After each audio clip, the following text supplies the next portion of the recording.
Welcome to the Karma School of Business, a podcast about the private equity industry, business best practices, and real-time trends. I'm Sean Mooney, Blue Wave's founder and CEO. In this episode, we have an amazing conversation with John Hodge, partner and co-founder of Rubicon Technology Partners. Enjoy.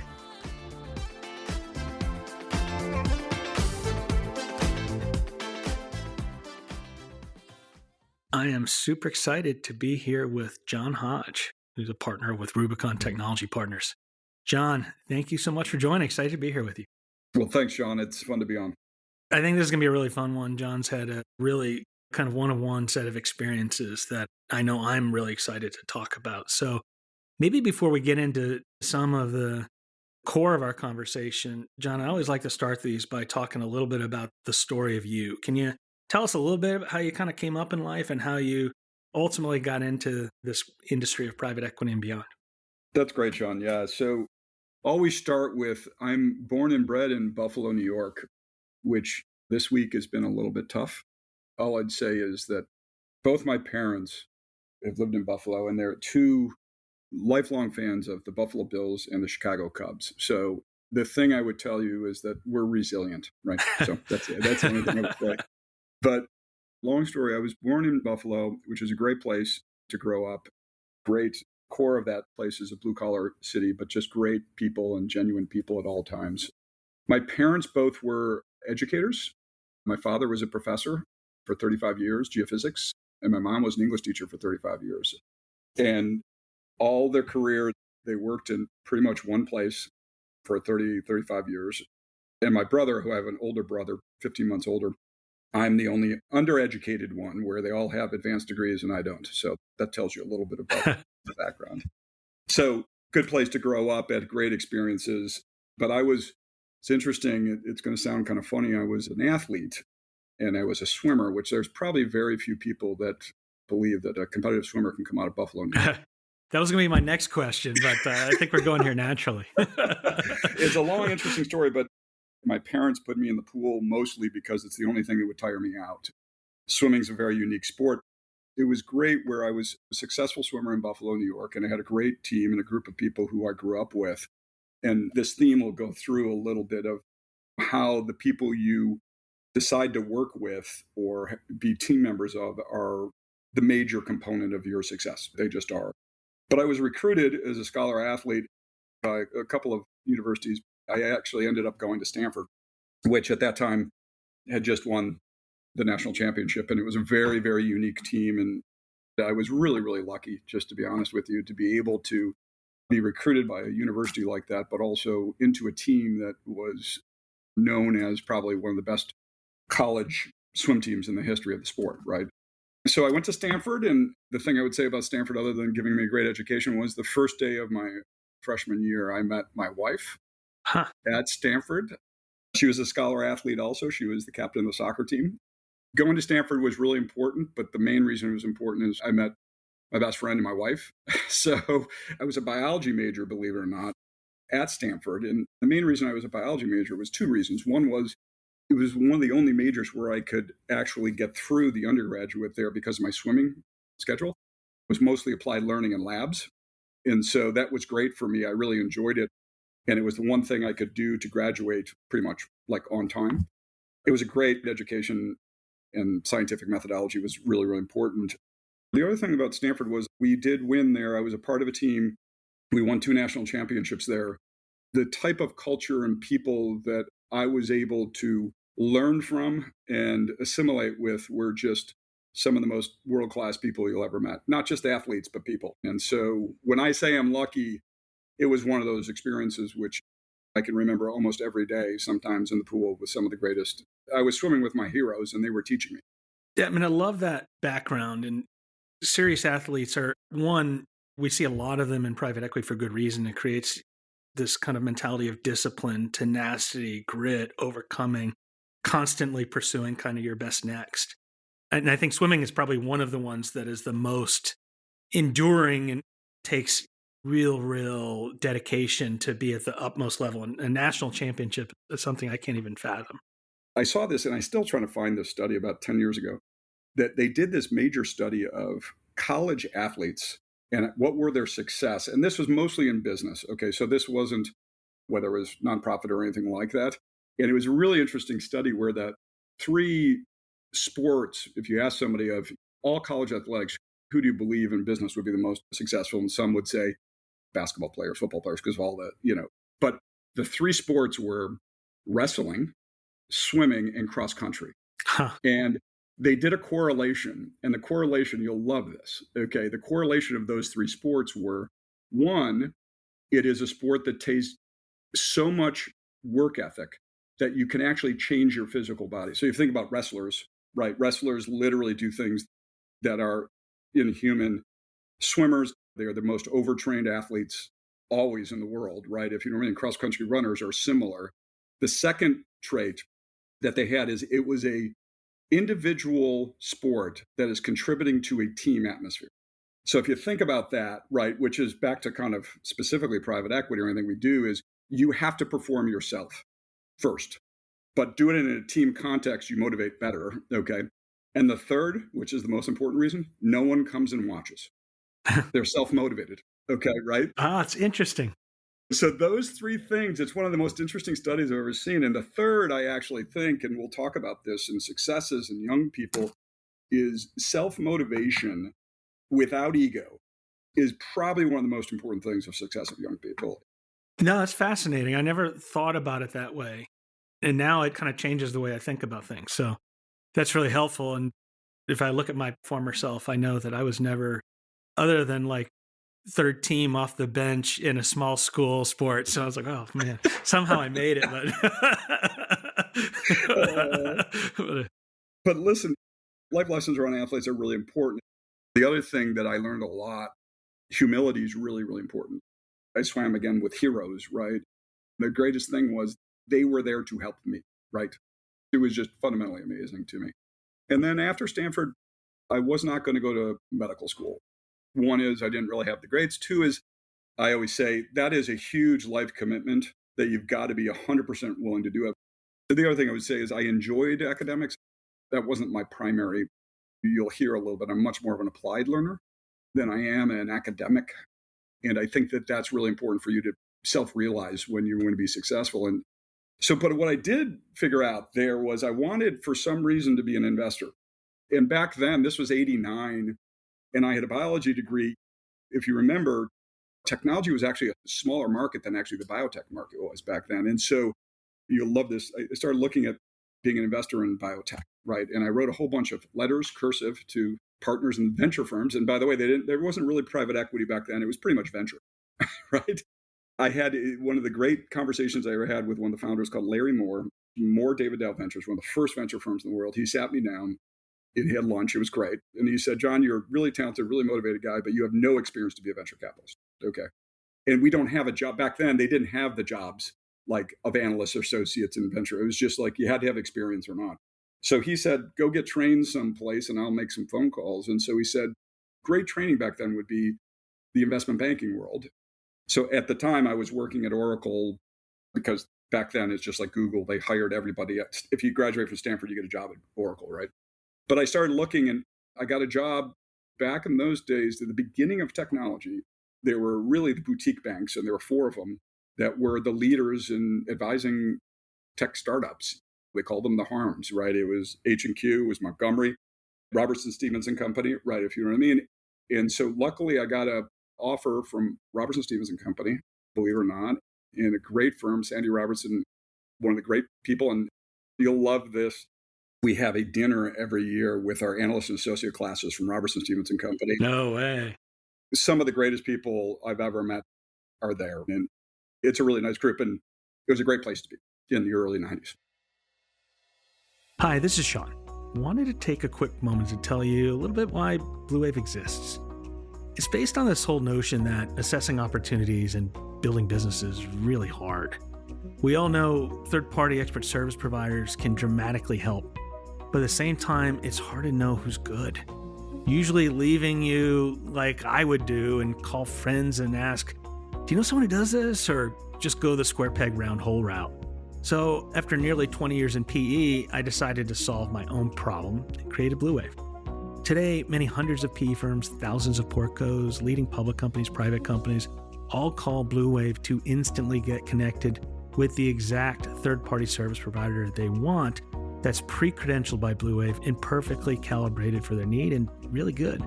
You too can give us a call or visit our website at bluewave.net. We're free to use and you can benefit the same way other top PE firms do. Back to the show. It was interesting. So for our listeners who weren't kind of in the business world then, that was kind of this core ecosystem where everything started. There's just legendary people for a whole variety of reasons that saw this opportunity and got it going in ways that I was on East Coast investment banking. And the reason I went into investment banking coming out of my undergraduate school is because my roommates were from northern New Jersey and that's what they were told to do. And so I'm like, okay, I guess I'll do that. That's right. Yours was much more deliberate and intentional, but always remembering, like, every once in a while, one of my friends would say, no, the action's out west. And it would be Montgomery or Robertson Stevens or Hambrick. It's just like, and they would just one by one go over and then the world just spun so fast. It was really fun to be there at the beginning. They kind of hired me as an analyst like everybody else. And I started doing biotech stuff because I had some background, but I immediately saw quickly at Robertson Stevens and Company, the biotech had some government regulations and there was a whole bunch of limitations. And I'm like, yeah, this tech thing, very few companies were going public in the early 90s and everything like that. Again, I was at the right place, right time with really, really great people. And I got real great opportunities to work in the technology industry very, very quickly. And back then, technology was really simple. It was semiconductors and it was software. So I started a lot of my career, believe it or not, in the semiconductor space. And during that period of time, I kind of looked and I figured out, I really like this technology thing. This is something that I'm going to spend my entire life. It's a dynamic industry. It's a meritocracy. There's a lot of dynamics here. It's a growth industry. People listen to young people. It was a very unique place where it wasn't like, as you well know, in investment banking, everybody could talk. And actually, the younger people sometimes had better perspectives, right? Because it was a young industry. And so you can be very successful very early. But I wanted to be really successful in the tech industry. And there was one firm that was the premier firm at the time, very small firm. It was at the time Morgan Stanley, a guy named Frank Quattrone. And luckily, again, I was an associate on a deal and Frank had recruited me to come to Morgan Stanley. And again, one of those just things where I got really lucky to go to Stanford. I got really lucky that Frank saw me as somebody he wanted to work with. And back then, there was really literally only three of us working with Frank back in the beginning of the 90s. And that's when, back to kind of how investment banking and technology evolved, it went from these boutique banks as really the primary drivers of advisory services for global technology companies to Frank saw this insight, which is you need a global investment bank that has the technology expertise. If you can combine those two things, you're going to be a leader in the space. And he was a visionary way before anybody else, spending time there. And so I was there at the very beginning, again, in a very small team when we started Morgan Stanley. And ultimately, I spent my entire career with Frank, everything from Morgan Stanley to Credit Suisse, as the leader in global advisory services for the technology companies. And you can name pretty much through the 90s and early 2000s every single major transaction, whether it was an IPO, whether it was an M&A transaction. Frank was unique. And then also George Boutros, who came in the M&A side. Again, back to kind of being lucky, back to my college days of being around people who were the best at what they did. I was lucky again to be around two or three of the people who were not even close to be the best at what they did. And I learned from them. And it was a very unique time in technology also to learn from so many companies. Once again, I'll point out for our listeners who are maybe a little bit younger, if you're not familiar with Frank Quattrone, I would say he's on the Mount Rushmore of tech investment banking for sure. And so ChatGPT, Frank Quattrone, and you'll learn more. But I think another really great point is like so much is about who you associate with yourself, but you got to make your own luck at the same point and work hard to get into the groups with people who are going to have that like-mindedness. So I love that. So I want to get a little bit to, in a second, on what maybe are some of the things that led to you founding Rubicon. But before we go there, I've already learned a lot of stuff that I never even knew before about you. Is there anything else that it'd be great if we would know you better if we knew this about you? The thing that I would say that everybody really understands is being from a place like Buffalo and getting good roots in kind of what I would call a genuine culture is really, really important because sometimes, as you well know, the perception and my perception when you are advising and working for some of these premier companies, they think that persona is one that is, how I should put this, is egotistical. And I would say the most important thing to know, at least about me, that I've worked very, very hard over my career is trying to be genuine, grounded, and humble in what you do. Okay. Because just because you work for Morgan Stanley or you work for Blackstone doesn't mean what you do is more important than what other people are doing. And that's throughout my entire career. It's the same thing if I was an athlete. And I think back to kind of my roots in Buffalo and my parents specifically, they're very successful people also, but they're pretty humble in what you do. And you want to be quiet, humble, and confident in everything you do. Because you can see my history, and every time people look at my history and my pedigree, they have this perception of these things. And I think, first of all, I don't believe that's a formula for success. And second of all, I think it's tiring, is the word I would use. And I love that. And I love coming from a really kind of this blue collar town of Buffalo. Both of my parents were from Cleveland. The difference is that you all at least got to taste like the championship round of your sports, whereas I've never really experienced that. So thank you, Mom and Dad, for cursing me with these teams, even though I grew up in Austin, Texas. So I didn't get to root for the Cowboys either when they were good. So that's a whole different conversation. But it's so important. And so that was one of the things that was really important when I was a kid, is being put into manufacturing jobs where I was pushing the broom, and I'm an expert at painting things safety yellow to this day. And I think you can still see some like yellow paint underneath here if you look. but it's important. And that was one thing in my subsequent jobs that I had, was we would look for kids that grew up. Do they work in restaurants? Do they work in a manufacturing plant? Do they do these kind of tougher, grittier jobs? And it doesn't mean that those who couldn't be humble and smart and driven. But that was something we would look for. And one of the things that we used to do that I don't think you can do anymore, and we certainly don't do it here, but we used to have what we call it the drink test, where before we'd give an offer, we would take someone out for a couple drinks and just see, like, once they let down the facade, were they just good people that you wanted to be around, the 35,000 foot test. The most important thing that, whether you want to work with somebody, especially in our industry, is they have to be able to do real work independently and be self-motivated, be genuine people. A lot of what we've seen with how you hire younger people and everything like that, they get so good at the resume building crap and the interview skills and all of this stuff that it's really hard sometimes. And we've done a lot to pick that apart, just because the hiring, and to your point, getting to people and who they really are is really, really important in how to motivate them. That doesn't mean they have to all look the same. I'm a big believer in diversity of experiences, diversity of skills, diversity of talents. You have to, especially in private equity. But to your point, we do a lot of the peer test in our organization. And it's the main reason I founded Rubicon. And everybody says it's a strategy of the market or anything like. I founded with my 3 other partners Rubicon because I wanted to work with the people I liked. That's it. And when you get later in your career, if you have the ability to do that and found a firm, that's the primary foundation of everything we do. And that's our investments too, like our investments, our people we hire, our people we train. It's just, life's too short. I only want to work with people I trust and I admire. And that's it. Okay. And that's how you found a firm. Hey, as a quick interlude, this is Sean here. Wanted to address one quick question that we regularly get. We often get people who show up at our website, call our account executives, and say, hey, I'm not private equity. Can I still use Blue Wave to get connected with resources? And the short answer is yes. Even though we're mostly and largely used by hundreds of private equity firms, thousands of their portfolio company leaders, every day we get calls from everyday top proactive business leaders at public companies, independent companies, family companies. So absolutely, you can use this as well. If you want to use the exact same resources that are trusted and being deployed and perfectly calibrated for your business needs, give us a call. Visit our website at bluewave.net. Thanks. Back to the episode. Let's talk a little bit more about that. I mean, so Rubicon, extremely well-regarded, well-known, successful firm. You don't build Rome in a day.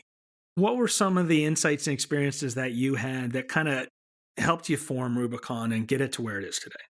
It's really interesting. And there's a little bit more history here where I left investment banking, spent about 15 years there. And then I went and got recruited again to probably the best firm in the world in private equity, which was Blackstone at the time, the largest private equity firm. They were looking with that largest fund in the early 2000s to do technology investing.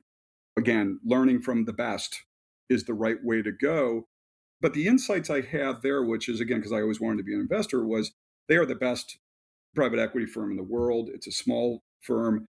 They had an operational strategy that was really good. But the insights I saw there about being a technology specialist versus a generalist were very interesting. And that I had been around the evolution of technology private equity because I was advising most of these companies. Believe it or not, technology private equity only really started as a product in the late 90s. I mean, the first private equity deal was done for Fairchild Semiconductor. I sold Fairchild Semiconductor out of National Semiconductor, right? And CVC bought it.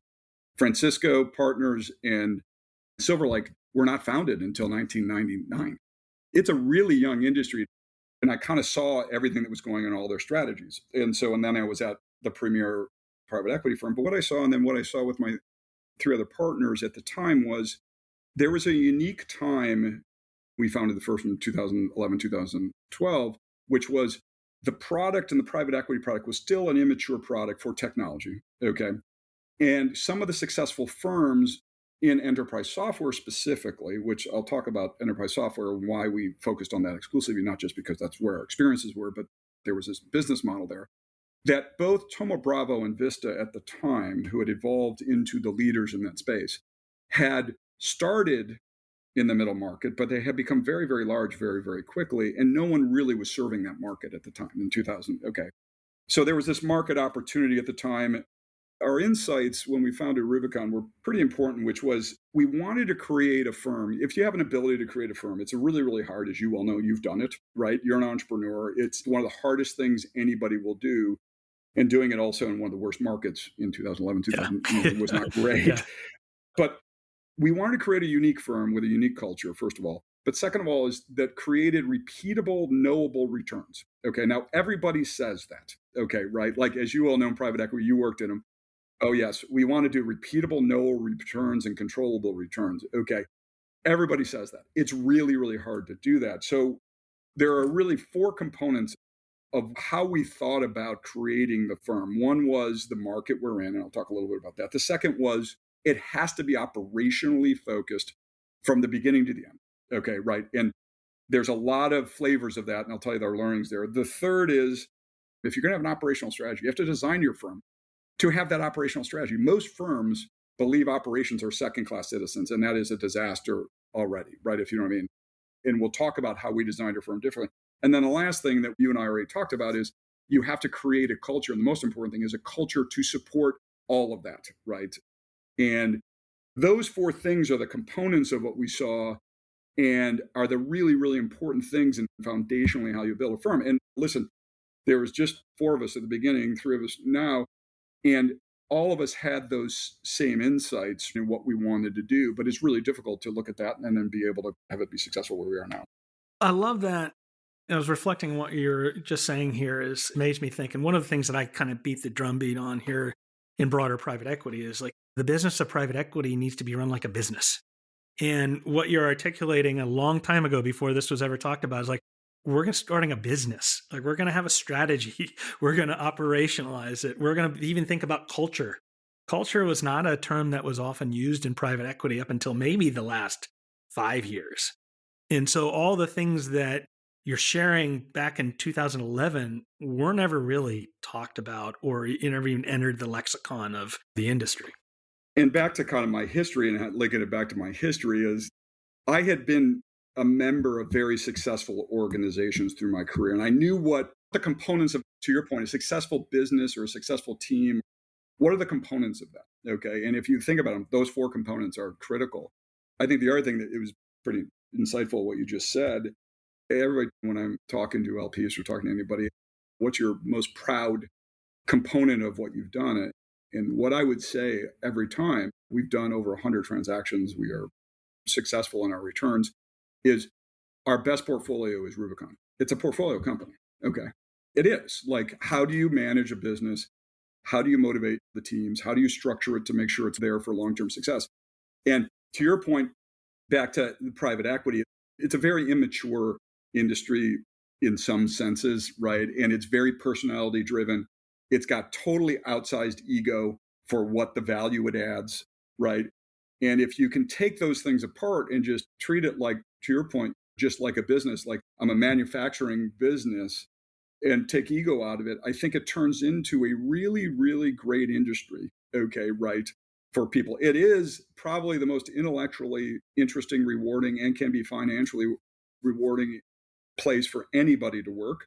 But it is work and it is a service industry. We are not the tip of the spear, like they say. That's not what we are. We're a service industry. It's an interesting mind shift.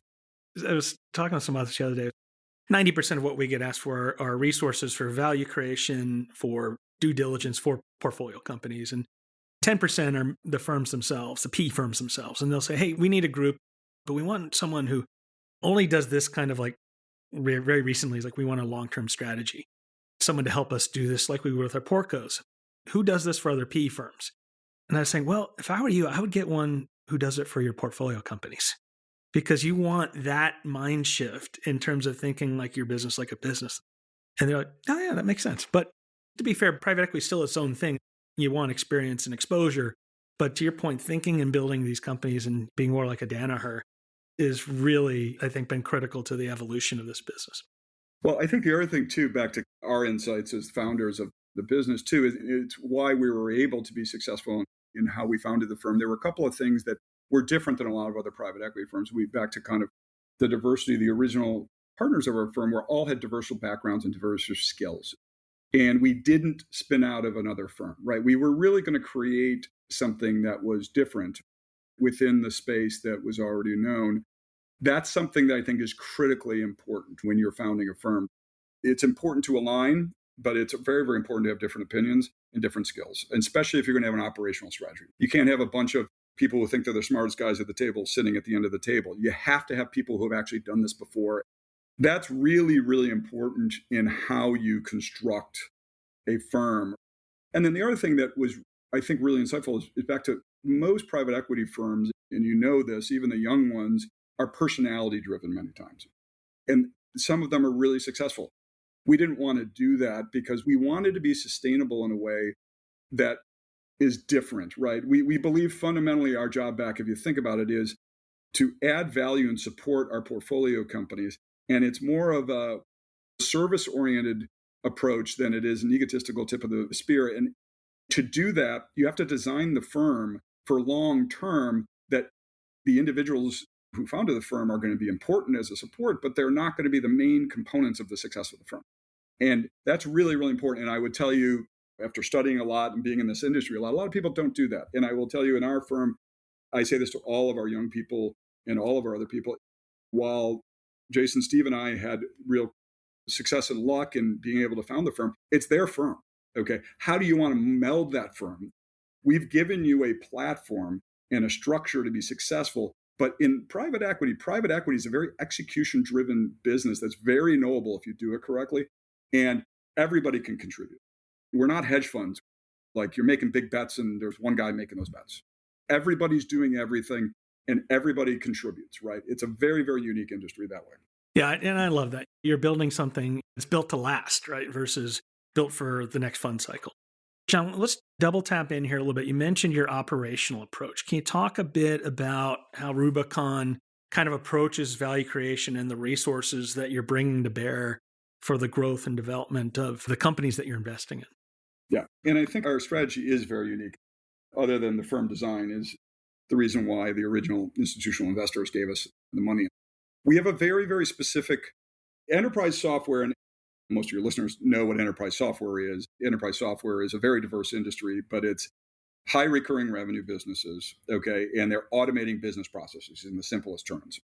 Very, very high retention rates, normally very, very high gross margins, but they're very, very process oriented. Also, if you think about software companies, okay, right? They automate business processes.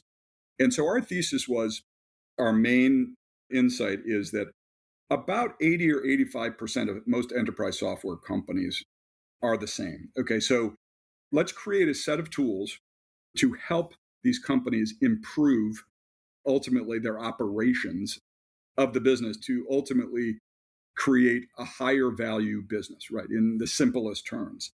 Now, what that meant was, and if you think about the background of our founders, Steve Carpenter is my other partner.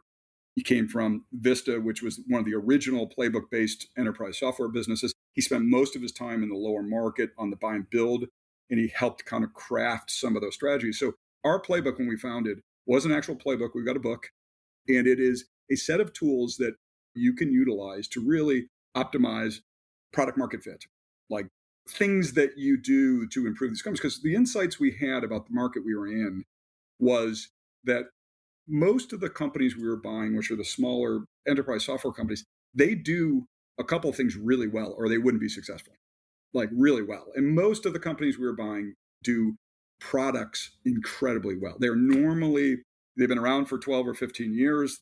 Their founders were product people, and they served a really good, diverse product market fit. But they didn't really know how to grow a business. The rest, whether go to market or other things, were immature, is what I would say. And so our thesis was, let's go help those companies take that really good thing they did and complement them with kind of a set of tools and processes that they can improve themselves. And it's more of a self-help. And I'll talk a little bit about the engagement model. And so the concept we had with our operational strategy is, first of all, take our higher level. Everybody at our firm is an operational investor. There's no operations team, there's no investing team. Everybody is an operational investor. And that's very unique in our industry. That doesn't mean that we don't have majors and minors. Half the people in our firm have come from the deal side of the business and half have come from operations. But everything we do in the language we use is operational. Okay. And if you ever looked at our underwritings and if you ever looked at our investment committees, they feel more like an operational plan than, I mean, listen, we are very sophisticated and that's really, really important. And there's no two-class citizens either. So the concept, back to the insights we had, was one is have a set of tools where we can help these companies and improve these companies and make them in a form where they're self-help. So you embed them into the company. They're not consultative that come in and you take them in and take them out. That's really, really important. The second thing you needed an engagement model, though. This is the other thing that private equity firms do really poorly, and you've seen it. How do you engage to make sure that your companies are adhering to your programs? Those two components, an engagement model and a set of processes, are really, really important. And we formed our engagement model in a way that's very, very unique in the industry too, which is we have an alignment process, which we will not invest in a business unless the management team agrees with everything that we're going to do to this business over the first year. Now, everybody says they do these meetings. They really don't. Okay. So they're like in the first week after the wire closes is that meeting usually. That's exactly right. But I think, and because everybody talks about operational investing, the concept of having both a set of tools that you're going to tell the company before you buy them, this is what we're going to do. It's not just, hey, I think you can grow revenues, or we're going to hire 3 people in marketing. That's not what it is. Here's a process you're going to implement. Here's the tools we're going to do. Here's the people we're going to bring in. Here's the talent management we're going to bring in. And then our engagement model is one where our entire team engages with them. I would say most of the time, we're the only investor. And most of the time, it's just with the founder of the business. Most of the businesses we buy are founder-based businesses, right? And so there's no noise either. Like if you think about it, alignment really means there's the management team and us, and we're going to be locking arms and working towards that plan. And that engagement model you'll see as we've evolved the firm has become more and more important to how we implement and get our returns. And we've continued to hire in that team with really experienced people, but also we've continued to utilize tools. And I'll talk a little bit about, for example, AI and how we utilize those tools to help all of our companies also. But if you think about the one thing we've seen over time, the 3 mistakes most firms make in their operational strategies. One is they don't design the firm to actually take advantage of the operations. Back to what I talked about, which is everybody's got to be the same. Everybody's got to be an operational investor. The second thing is they have to have a set of tools that is repeatable and knowable, and they work. And we know that. We've done it over 100 companies. And then the third is you need an engagement model that is engaged, aligned, but also really, really high expectations for what, again, back to performance management. We're really good, low ego guys, but the reason you're partnering with us is to improve the business, right? That's what you're doing. I love the comprehensiveness, the intentionality, the integrated kind of elements of this. Once again, you're running your business of PE like a business, which is really important, but also differentiating. And maybe double tapping on one of the things you said, what I really like is this engagement model as well, where you're making sure you're aligned at the onset. And what a lot of people don't realize is when you're bringing in a private equity partner, it's like a marriage where you're going to go through a period of time together where you're going to build something greater than the individuals. And so I was now married almost 25 years. Somehow I've lasted. And I remember, like, I was married in the Catholic Church, and they have this thing called pre-Cana, where you sit down together and you kind of do your checklist of what's to expect. And the difference between maybe what you did and what I did was all the things that I negotiated for in pre-Cana got thrown right out the door. And so, Yes. whereas it sounds like you get much better alignment from the onset. But like, kidding aside, it's so important to make sure, are you all going to be pulling the oars together in cadence with each other, and you want to go in that direction or not? Because otherwise, it's just you're rowing upstream, and it's going to be hard for everyone. Well, the other thing is what we found is we pretty much do 2 to 3 platform companies a year. That's what we do. If you think of us, we're very methodical, right, in how we approach this. But over our history, the reason we win, okay, and why we partner with companies, and many times we win at lower prices most of the time, is because of this process, which sounds kind of funny. Listen, most people, I'll say in our industry, it's maturing quite a bit. There's a lot of companies, there's a lot of money in our market, but it's still kind of unknown. And you know, in your other podcasts, like private equity is this black art, right? They don't really know what it is. And you got these guys sitting in a room, and we try to pull that entire thing away and say, no, what we are is business builders. We're here as service providers to help you, and we'll do it in a way that is totally transparent and do that in a low ego way also, right? Like it's really, really important, and especially in the middle market. These founders, they're really successful people. Like you can't walk in and say, I know everything, because I can tell you what, some of these people have been incredibly successful people, and they just need help in certain other areas, and we're here to help them, right? If you right. And back to the alignment meetings, most of the alignment meetings, and these are really we call RTP change management alignment meetings, and these are 4 to 5 hour meetings. You're not just talking high level stuff, right? And every one of our executives or founders or CEOs that we work with come out of those meetings and they're like, oh my gosh, this is exactly what I wanted. This is exactly what I need. And you have the resources to go do that. And it differentiates us also in the sourcing. Back to kind of everything. Everything we do starts with operations, and it differentiates us. Both our culture and our alignment differentiates us from anybody in the industry. And I love that. And in this day and age, it's a little bit provocative to say, but the capital itself isn't differentiating. It's kind of commoditized. It's what you're bringing in addition to the capital. And what I really like is that you're bringing not only the capital and the resources, but clarity and accountability in the collective to get and accomplish and win together. And that's why people come to you. And I'd say the only other thing that we're learning, and we evolve, we have a lot of learnings. You'll find us as brutal on ourselves as anybody. And we continue to try to improve everything we're doing. Back this alignment engagement model, it's kind of started that way, but man, we've evolved it a lot because we figured out what's gone wrong. Same thing with our processes. The other thing too is that we are real partners to every one of our portfolio companies. And what that means though also is this expertise, we're supporting them. It's also a little bit of what I would call muscle though, right? Like we are partnered, like we are major shareholders. And by the way, we don't use a lot of debt, by the way. The other unique thing about us is we use common equity or pari passu with everything. We don't use a lot of financial engineering. Our underwritings are all operational, right? That's what we do. And it's kind of very unique in our industry to say that. What that means is we also, though, are in the boat together. And when I say muscle, like back to our operational strategy, we're continuing to add really, really talented people with a lot of experience that help in that performance management and everything like that. Because when you grow a portfolio, when we started, you have 6 portfolio companies. Now you have a lot more, right? You need a little bit more of that experience and that muscle. And we've been really successful at being able to take this strategy and really expand it. But again, it's primary, it's everything we do. And there's not a lot, back to kind of my history and Steve's and Jason's, we come from a lot of backgrounds, a lot of experience in private equity and a lot of financial engineering. We try to simplify everything in our industry because the most important thing is, can you make this business a better, higher quality business? The rest will follow. the simplification process and the clarity and the alignment all, I think, makes a ton of sense, and it's differential, and it's positive for the future of your business, but also the industry as a whole with that kind of demonstrated leadership there. And John, let's talk about what's some of the advice that maybe you all are sharing with your portfolio companies, given this kind of current world that we live in. Yeah. And I'm going to start with enterprise software again as a business model. It's turned into a valuation industry because of the business model itself. And why I always start here is that enterprise software is really automating a business process in the simplest terms for large companies or mid-sized companies that somebody had done manually or through Excel. Now they do in a more automated, efficient way. The entire thing about enterprise, it's a productivity tool. That's what it is.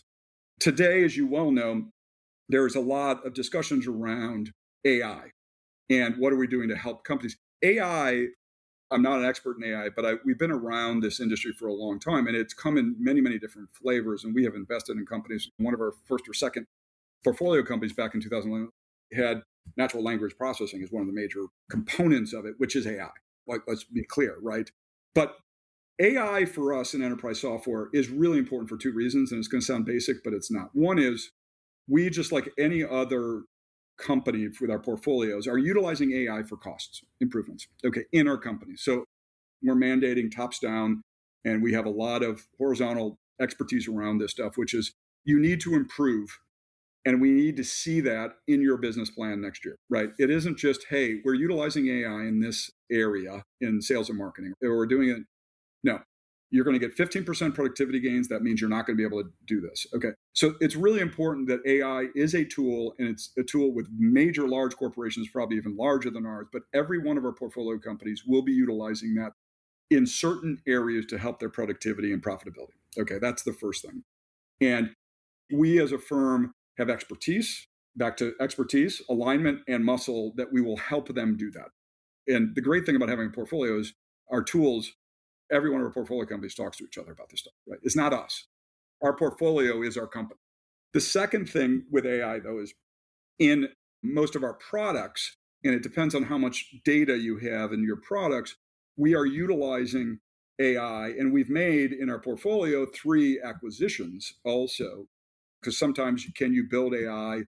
We don't invest in AI tools. We invest in vertical expertise, right? If we're acquiring a company in a vertical expertise that is very specific to each one of those, we are looking and trying to help our companies either organically look at how to utilize AI in their product roadmaps, okay, to help companies, again, to improve our companies.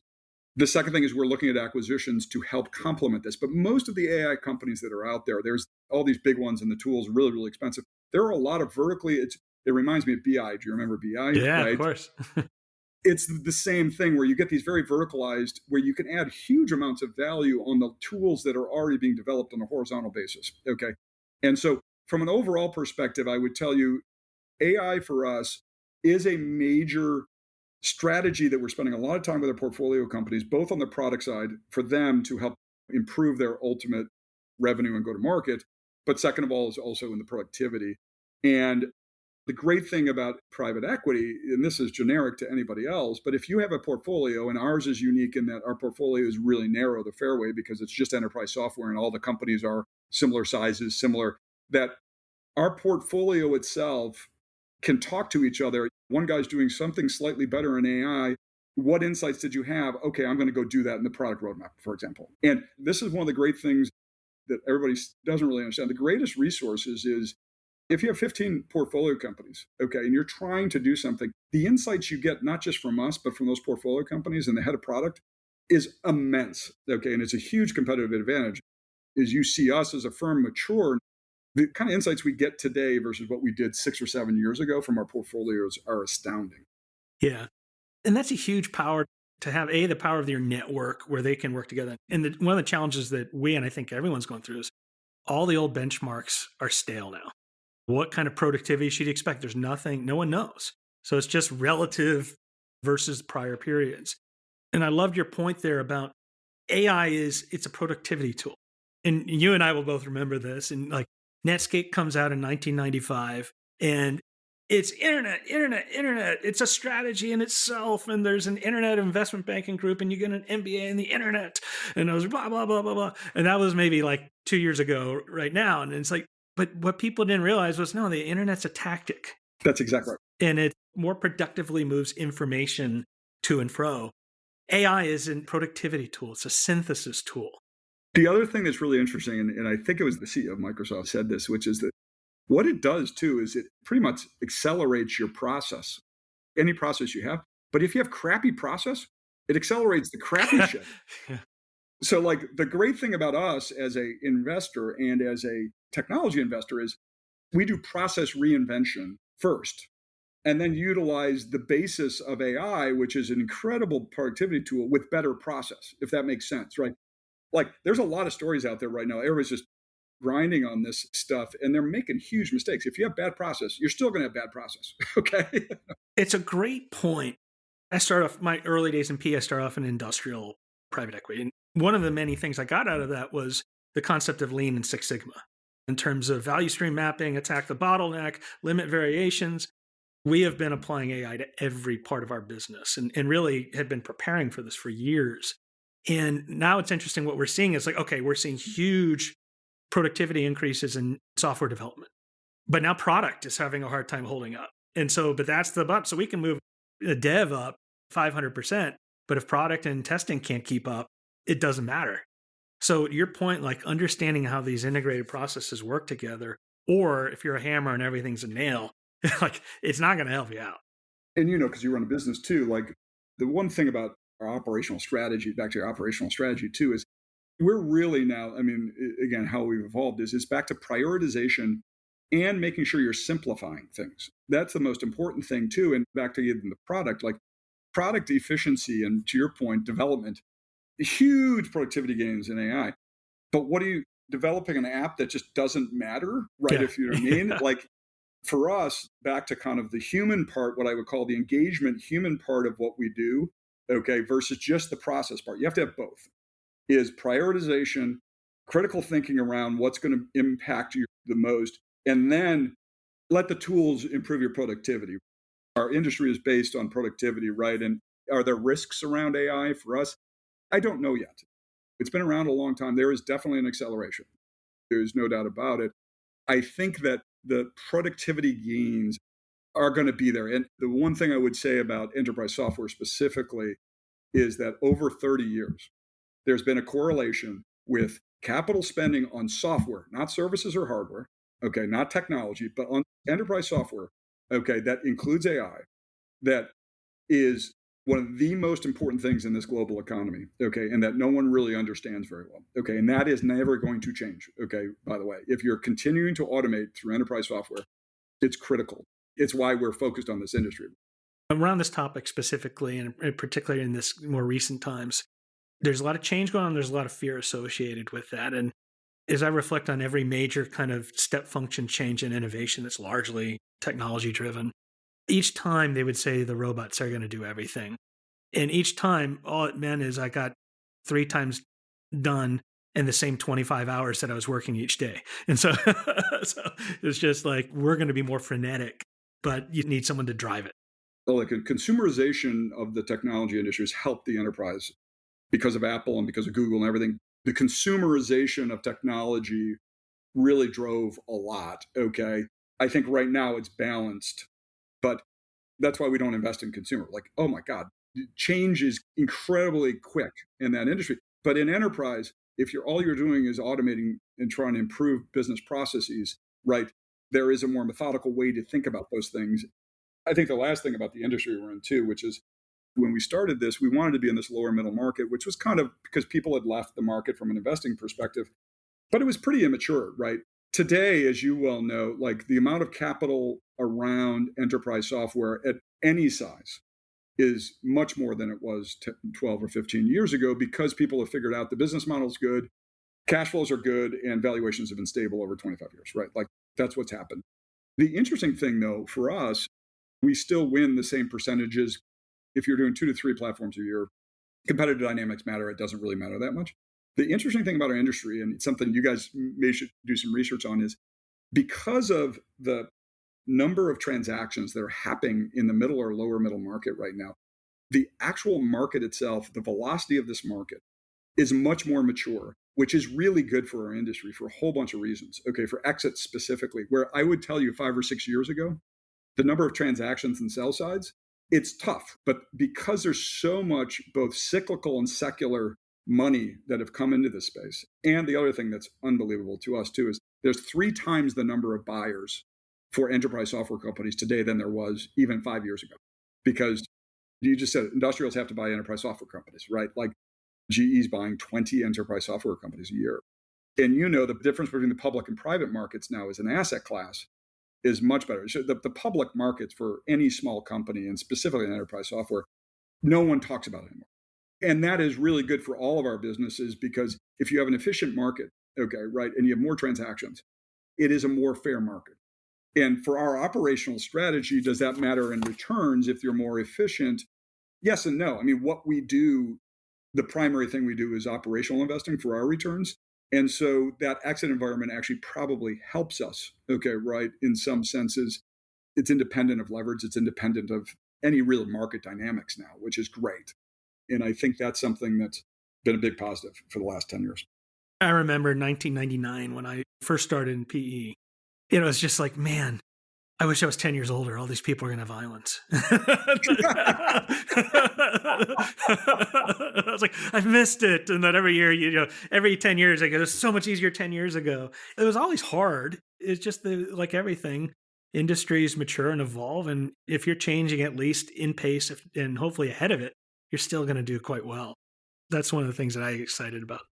To your point, this is the insight that we have. Like everything we do is hard. You got to wake up in the morning and everything's hard, go to work. And private equity is much more, I mean, it's all about picking the right companies, working the right management teams. It's fixing the problems. Like if you're a really good private equity investor, okay, what you're really good at is going and fixing the problems. And there's a lot of problems. And that's back to having operational strategy. We fix more problems because you have expertise in doing that stuff. And so I try to simplify things, and that's kind of one of the main simplifications that we have. So I was talking with my friend Lloyd Metz from ICV, and he was paraphrasing a Peloton instructor about last year. And basically, it's like, did you expect it to be easy? Just exactly. Get back on your bike and start pedaling, so like, welcome to life. And so That's right. I think it's easier to think that way.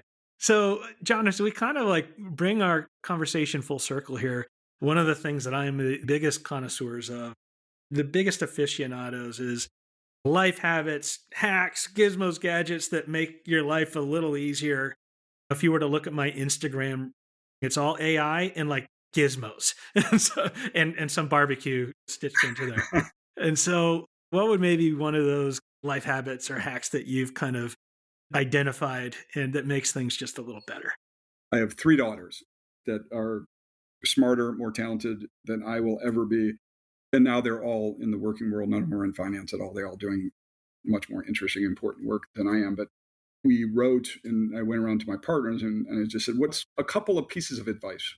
Getting away from college and everything like into the working world, right? If you know what I mean. And so you would appreciate some of the funny things that came back. It's a great list, the do's and don'ts. The simple thing that came back, there's really 3 things that I always say. The first thing, it's going to sound simple, get up early. I have never met a successful person that sleeps in. I haven't. And back to kind of working hard, getting up early, it takes something. It's not just like, hey, it's easy, right? Like get up. So the second thing that I've always told my daughters is don't take yourself too seriously. Okay, this world now that we're in, there's a lot of stuff that we do. It is all important, but you cannot take yourself too seriously because if you do, you're not going to have fun, right? And having fun is really, really, really important.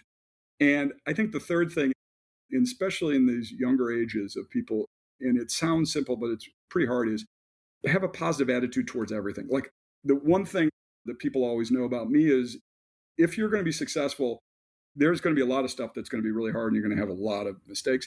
But you got to get up in the morning. I always say, and you'll hear this on investment committee calls, what's next? You have to be positive. The way, and specifically in private equity, I will tell you, or in the working world, is you got to fix what's wrong. But the next part of it is really what is the successful part. And so I know that wasn't kind of a gizmo or a life hack, but those three things are things, and the wake up early thing, it is really important, and getting in the office early and getting to the office is really important. I think those are great habits that are so foundational, but so often kind of stitched together in the way that you've done it. Right. And so I really appreciate one, you're right, get up early. And that's something that I struggle with. I mean, but I guess how early is early, but, Yes. like I'm not a 5 a.m. person, but I'm also not a 9 a.m. person. I agree that that's so important. Like get your day started right when it's just every successful person I knew, they were the first ones in the office when it was quiet and you could kind of get things done and think. And the people who are really smart got in there early because then they got access to those really smart people in a way that they, I think, both appreciate because they knew they were simpatico with each other. And the don't take yourself seriously thing is so important, particularly as you're a hard charging young adult. It's just so easy to think you're important. And I think very quickly you learn that, particularly in the worlds that we've existed in, like there's always going to be someone better. So, in my first existence, that was easily identified. Yeah. And then just the positive mental attitude, what you put out there comes back to you, and what you feed grows. And so I think those are such amazing three kind of mantras for life that so often aren't combined together in a way that was truly elegant. And I'll have a conversation with my kids this evening about this. So about these three things. Now, whether my daughters ever listen to me, that's the other thing, right? As I said, they're much smarter and they don't listen to their father, which is they shouldn't at some point. So this has been fun. I would say the last thing, just back to kind of a little bit about our culture at our firm, at our last LP meeting.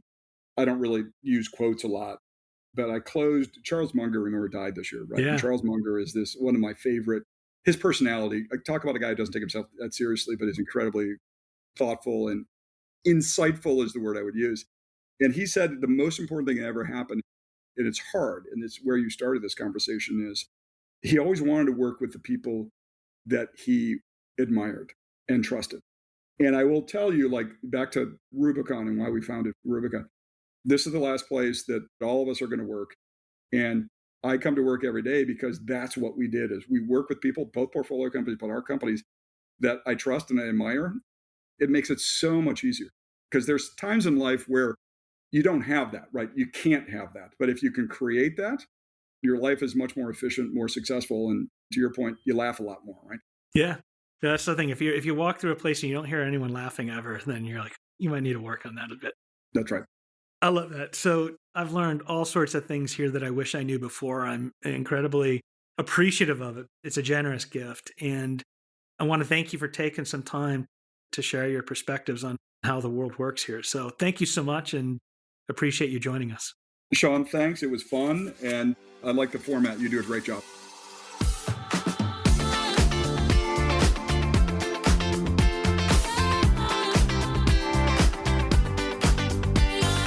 That's all we have for today. Special thanks to John for joining. If you'd like to learn more about John Hodge and Rubicon Technology Partners, please see the episode notes for links. Please continue to look for the Karma School of Business podcast anywhere you find your favorite podcasts. We truly appreciate your support. If you like what you hear, please follow, 5-star rate, review, and share. This is a free way to support the show, and it really helps us when you do this, so thank you in advance. In the meantime, if you want to be connected with the world's best-in-class, private equity grade, professional service providers, independent consultants, interim executives that are deployed and trusted by the best business builders in the world, including many hundreds of top private equity firms and thousands of their portfolio companies, and you can do the same whether or not you're in the world of PE, give us a call or visit our website at bluewave.net.